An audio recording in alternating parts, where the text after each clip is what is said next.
এমন কিছু অঙ্গভঙ্গি করেছেন যেটা আমার বিবেকে আঘাত লেগেছে। যে একজন স্বতন্ত্র সংসদ সদস্য তিনি যখন কথা বলছিলেন, দুঃখজনকভাবে ট্রেজারি বেঞ্চ থেকে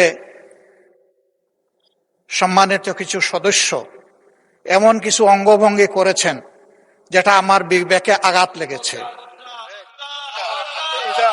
আমি এটা আশা করি না। এমনকি আমি এও লক্ষ্য করলাম, একবার দুইবার নয়, 4 বার 5 বার নির্বাচিত হয়ে এই সংসদে যারা এসেছেন তাদের কেউ কেউ এই কাজটা করেছেন।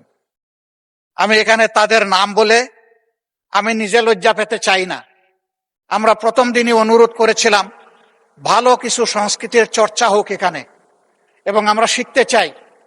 আমরা জাতিকে নিজে শিখব, জাতিকেও আমাদের সাথে উদ্বুদ্ধ করব।